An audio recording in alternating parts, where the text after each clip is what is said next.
독립운동관에서는 나라사랑 역사의 길 코스를 따라서 독립운동 사적지들을 소개하고 있는데요. 오늘은 내포 지역에 왔습니다. 이 내포 지역을 자세하게 설명해 주실 이성우 충남대 교수님을 모시겠습니다.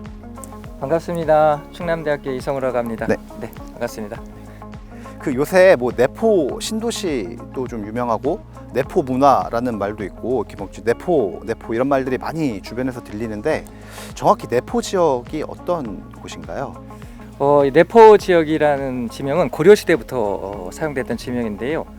저희 충남은 이제 차령산맥을 기준으로 해서 차령산맥 서북부 지역, 그러니까 지금 행정구역으로 홍성을 중심으로 해서 홍성, 예산, 서산, 태안, 당진 이쪽 지역을 이제 내포 지역이라고 합니다. 이 내포 문화권의 특징 중에 하나는 조선시대 그 호랑 논쟁에서 호론을 주장하셨던 남당 한원진 선생님의 남당학파가 형성됐던 곳이고요. 여기서 이제 홍주병이 이제 두 차례 봉기를 하게 되는데 그 홍주병장들도 대부분 요 남당 학파 문인들이 중심이 되게 됩니다. 오늘 방문한 이곳도 남당학파랑 관련이 있는 곳인가요? 그렇죠. 여기가 이제 추양사라는 곳인데 그 홍주의병을 일으켰던 지상 김복한 선생님의 그 사후예요. 지상 김복한 선생님은 그 홍성 출신이시고요. 우부승지를 역임하시다가 1894년에 이제 일제가 이제 침략이 노골화되시니까 이제 고향으로 낙향을 하십니다. 근데 낙향한 이후에 이제 일제가 경복궁을 무력으로 점령하는 경복궁 갑오변란을 일으키고 을미사변을 일으키고 또 단발령을 내리고 변복령을 내리고 이런 것들이 내려지면서 지상 김복한 선생이 이 고향에서 1895년 5월부터 의병 봉기를 추진을 하시고요. 1896년 1월에 내포 지역의 유림들하고 같이 홍주성에서 봉기를 하게 되는데 그게 제1차 홍주의병이 됩니다. 네, 요 뒤쪽에 가면 그 지상 김복한 선생님의 묘가 있습니다. 그쪽으로 한번 가보실까요? 네.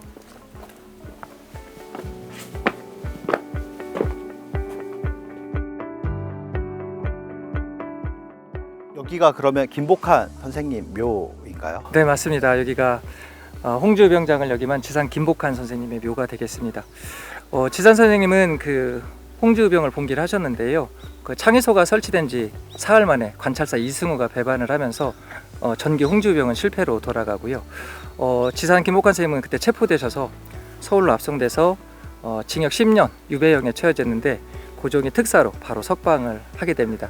1919년 3.1운동 때 그 조선의 유림들이 파리 강화에 의해 독립을 청원하는 파리 장소운동을 전개를 하는데요. 지상 김복한 선생님은 호서 지역에서 파리 장소운동을 주도하신 대표적인 독립운동가라고 할 수가 있겠습니다. 그러면 이 근처에 홍주의병과 관련된 또 다른 사적지가 있다고 알고 있는데 좀 안내 좀 해주실 수 있을까요? 네, 가보시죠. 홍주성으로 한번 가보실까요? 네.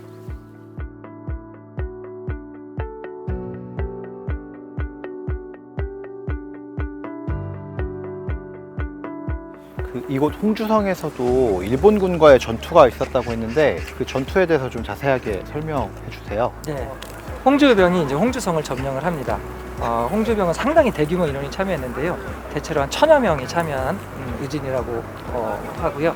그러다 보니까 이토 히로부미가 이 홍주에 정규군을 파견을 해요. 그래서 서울에서 보병 2개 중대, 그 다음에 기병 1개 소대, 그 다음에 전주수비대, 보병 1개 소대 이렇게 홍주에 파견을 하는 거고요. 이 홍주성을 점령하고 있던 홍주병들하고 이토 히로부미가 파견한 일본군 정규군대하고 이 홍주성에서 전투를 벌인 데가 우리가 홍주성 전투라고 하고요. 홍주성 전투는 1906년 5월 30일부터 시작을 해요. 일본군들이 오전부터 공격을 해서 근데 홍주병이 수적으로는 상당히 우세하지만 화력이 열세였었어요. 그러다 보니까 5월 31일 날 오전에 이 홍주성이 일본군한테 점령이 되면서 1906년에 봉기한 중기 홍주병은 이제 실패로 돌아가게 됩니다.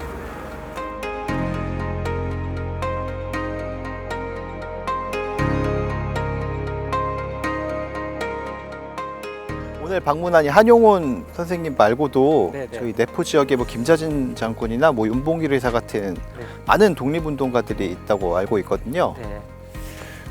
이 충남 내포 지역은요, 어떻게 보면 충청도 지역의 독립운동의 요람, 성지 같은 곳이기도 하고 한국 독립운동사 전체로 봤을 때도 아주 중요한 대표적인 인물들이 많이 출생하신 곳이기도 합니다. 지금 말씀하신 것처럼 이게 한용운 선생님도 있고요, 김자진 장군도 있고 윤봉길 의사도 있고 이런 분들이 다 내포 출신들이 되겠습니다.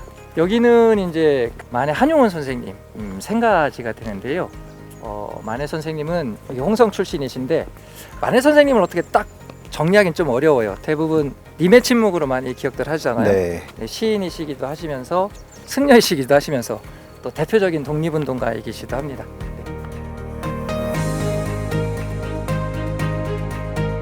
한용운 선생님 여기 출신이신데 한용운 선생님의 이제 직업은 다양하죠. 승려이시면서 시인이시면서 독립운동가. 네. 여기서 태어나셨는데 1896년이죠. 17살 때 그 설악산 오소람이라는 곳에 가서 이제 불교 공부를 하시고 수도를 하시고요. 이제 1905년대 백담사에서 이제 출가를 하셔서 스님이 되십니다. 한용운 선생님은 이제 불교 신자면서 현실 참여를 강력하게 주장하셨던 분인데 그러다 보니까 3.1운동 때 민족대표 33인으로 활동을 하셨고요. 또 1927년에 신간회가 조직되거든요. 그 신간회 중앙집행위원장에 선임이 되셔서 신간회 경성지에 활동을 하셨던 대표적인 독립운동가이시기도 합니다. 네. 체포됐을 때 뭐 변호사를 선임하지 않는다, 사식을 먹지 않는다, 보석을 요구하지 않는다 이런 행동 강령들을 제시를 하셨고요. 실제로 3월 1일 날은 그 불교 학교인 중앙학림 학생들에게 기미독립선언서 이렇게 배포하도록 이렇게 지시를 하셨고요. 또 실제로 3월 1일 날 태화관에서 독립선언식을 할 때 한용운 선생님이 대표로 연설을 하셨고요. 만세삼창을 선도를 하시면서 3.1운동을 이끄신 분이라고 할 수가 있겠습니다. 네. 그러면 또 다른 장소로 네, 네. 한번 이동해 보실까요? 아까 제가 말씀드렸지 않습니까? 이 내포 지역은 네. 대표적인 독립운동가들이 많이 출생을 하셨는데 여기가 한용운 선생님 생가고요. 청산리 대첩의 대표적인 독립운동가 백야 김자진의 생가가 바로 요 근처에 있습니다. 멀지 않습니다. 바로 근처에 있기 때문에 그쪽으로 가보시겠습니다. 네.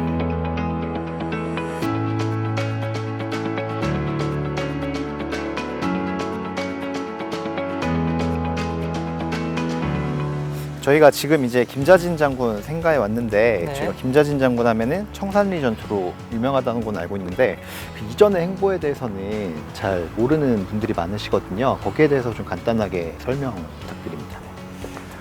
여기는 이제 백야 김자진 장군이 태어나신 생가입니다. 보시는 것처럼 아주 부호집에서 태어나시고요. 어렸을 때는 활쏘기라든지 말타기라든지 이런 무슨 열마를 좀 즐겼던 어린 시절을 보내고요. 홍주병장이었던 지상 김복한 선생님한테 가르침을 받습니다. 그래서 의리정신이라든지 민족수호정신 뭐 이런 것들을 배우시고 15살 때쯤 집안의 노비들을 다 모아놓고 노비 해방을 단행을 합니다. 노비 해방을 단행을 하고 또 포명학교라는 학교를 세워요.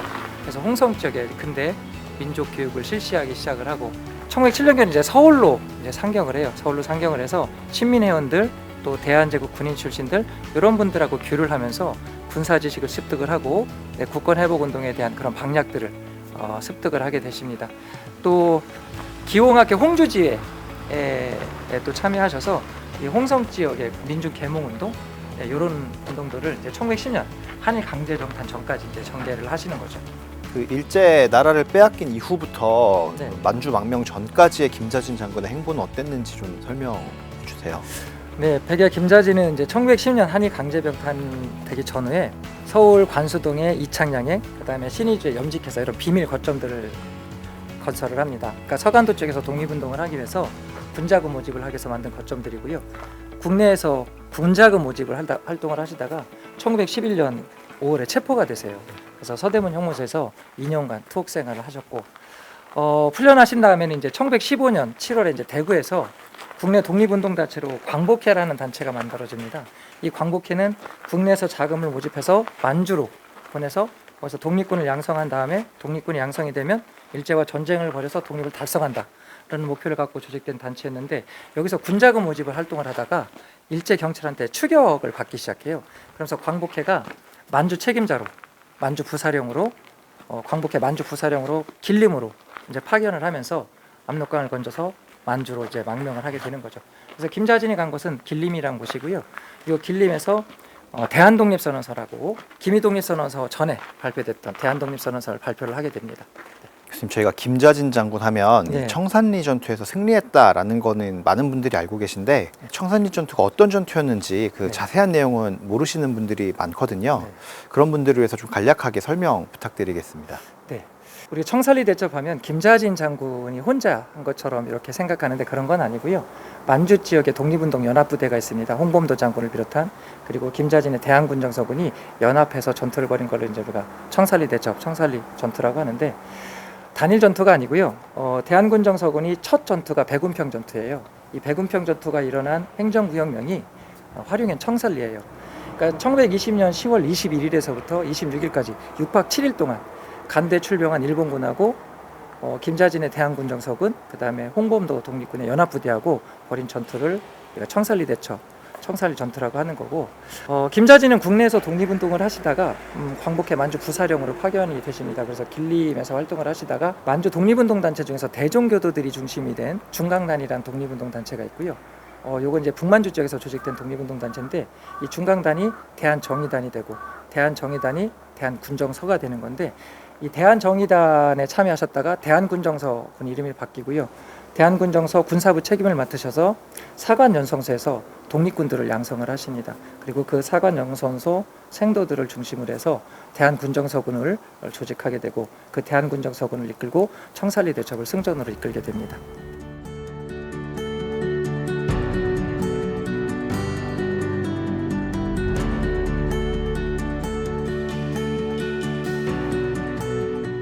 윤봉길 의사는 다들 이제 상해 홍콩공원에서 폭탄을 던진 걸로만 이게 많이 알고 계신데, 그렇지는 않고요. 상해로 망명하시기 전에도 국내에서 독립운동 참 열심히 하셨어요.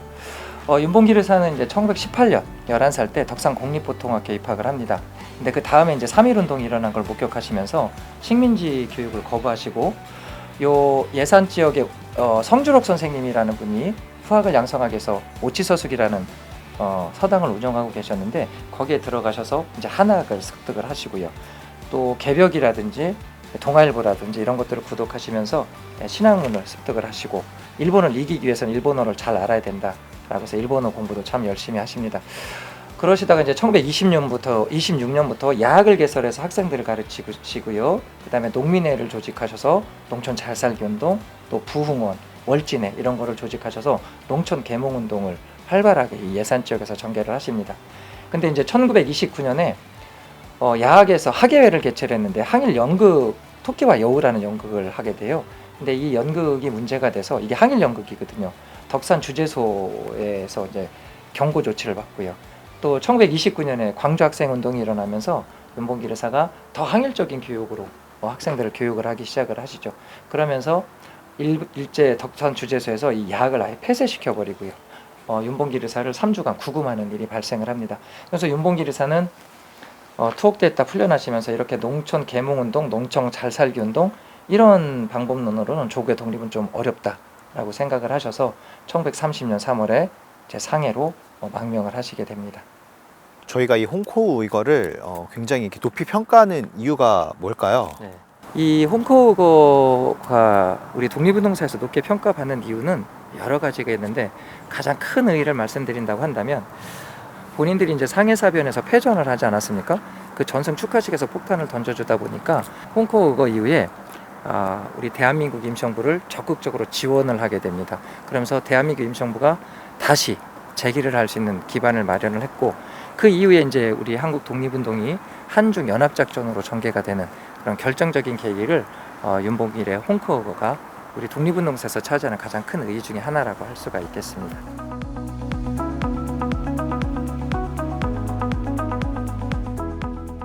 윤봉길 의사께서는 1932년 4월 29일 홍코우 의거 현장에서 체포가 되시고요. 상해 파견군 일본군 군법회의에서 5월 25일 날 사형 판결을 받으십니다. 그래서 상해에 계속 계시다가 32년 11월 18일 날 오사카 육군 위수 형무소로 이감이 됩니다. 그러니까 상해에서 일본으로 옮겨간 거고요. 32년 이제 12월 18일 날 가나자와시로 이감이 되고, 12월 19일 날 가나자와시 육군 작업장에서 7시 40분에 총사령으로 사형이 집행되면서 이제 순국을 하셨는데요. 문제는 이제 일제가 윤봉길 의사 유해를 그 가나자 육군 묘지 옆 행인들 통로에다가 매장을 해요. 그래서 윤봉길 의사 유해를 밟고 다니도록, 그러면서 돌아가신 다음에도 이제 윤봉길 의사가 수모를 당하시는 거죠. 그랬다가 이제 광복이 됩니다. 광복이 되면서 이제 1946년 3월에 이제 일본에서 독립운동을 하시던 분들이 이제 김구 선생님 명을 받아서 윤봉길 의사 유해를 발굴을 하세요. 그래서 국내로 봉안이 되셨고 지금 효창원에 이제 안장이 되시게 됩니다. 네.